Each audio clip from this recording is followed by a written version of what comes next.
এলে তুই সাথে থাকলে কি ভয়।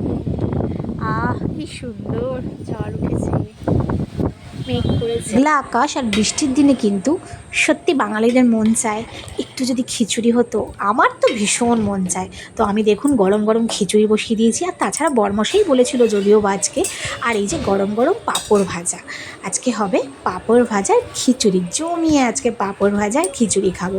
সত্যি কথা বলতে ইলিশ মাছ হলে তো খুবই ভালো হয়, কিন্তু ইলিশ মাছ খুব বর্ষা যখন হয় তখন কিন্তু ইলিশ মাছটা খেতে বেশি টেস্টি হয়, এখন অতটা কিন্তু টেস্টি হবে না।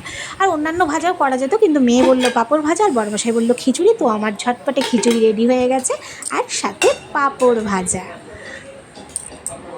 বন্ধুরা এই যে পাঁপড় ভাজা, গরম গরম পাঁপড় ভাজা আর খিচুড়ি নিয়ে বসে পড়েছি। এখন আমাদের রাতের ডিনার হবে, কারণ বর্ষাকাল মানেই মন চায় একটু খিচুড়ি খাওয়ার।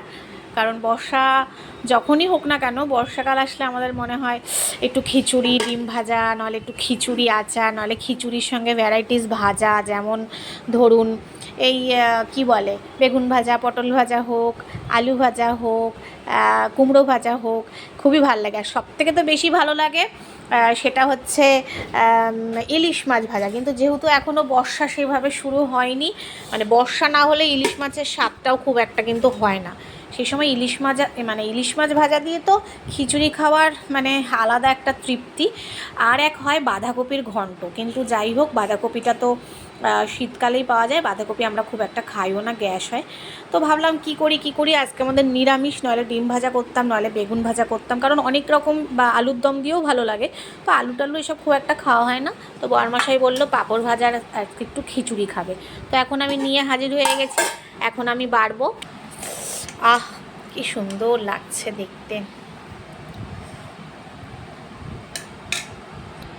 তো আমি 3টে থালায় খিচুড়ি বেড়ে ফেলেছি। ননি ছোটোবেলার থেকেই কাঁসার থালায় খায়, তো আজকে খাবে না, ও আজকে ওর পাপার থালায় খাবে। এবার একে একে পাঁপড়গুলো দিয়ে দেবো। উফ, আমি খাবার বাড়ছি আর আমার জিভে জল চলে আসছে। আমার খিচুড়ি খেতে খুব ভালো লাগে। হ্যাঁ, তবে নিজের হাতের থেকে বেশি ভালো লাগে রাস্তায় যখন পুজো পার্বণ হয় বা যে কোনো কিছুতে ওই বেশ রাস্তায় খিচুড়িগুলো দেয় না, আমার দারুণ লাগে খেতে। আর সত্যি কথা বলতে ঠাকুরের খিচুড়ি যেভাবেই করুক, জানি না কেন বাড়ির খিচুড়ির থেকে ঠাকুরের খিচুড়ি কেন এত টেস্টি হয়, আমি আজও অবধি এই রহস্যটা বুঝতেই পারলাম না।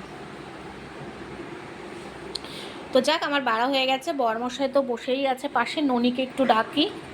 ননি, চলে আসো, খিচুড়ি রেডি। তুমি কখন থেকে বলছিলে খিচুড়ি পাঁপড় ভাজা খাবে, খেয়ে বলো মাম্মা কেমন করে চাই। যে বসে পড়ো। ননি কেমন লাগছে খেয়ে একটু বলে দাও।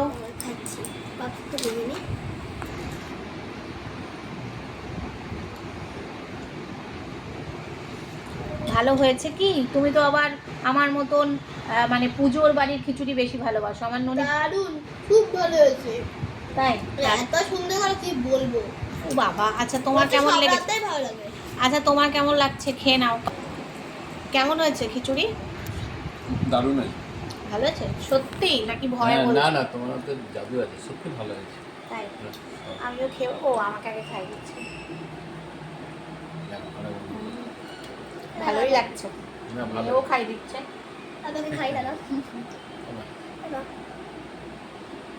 আমরা এরকমই করি, আমরা একসঙ্গে খেতে বসি বরাবরই। ছোটোবেলার থেকেই আমার মেয়েকে নিয়ে আমরা 3জনে একসাথে খেতে বসি, আর এরকম আমরা শেয়ার করে করে খাই।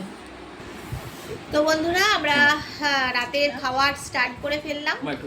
বর্ষার দিনের খিচুড়ি, বাঙালির বর্ষাকাল মানে খিচুড়ি ভাব। আমার তো দারুণ লাগে বর্ষাকালে খিচুড়ি। স্টপ না, আমি কথা বলছি, কথা বলেই যাচ্ছে। তো এবার আমি খাবো খিচুড়ি। এবার আপনারা কারা কারা এই আজকের এই বর্ষার দিনে খিচুড়ি খেয়েছেন আমাকে কিন্তু অবশ্যই জানাবেন। জানি হয়তো অনেকেই খাবেন, আবার অনেকে নাও খেতে পারেন, কারণ গরমকালে অনেকে খিচুড়িটা রাতে খায় না।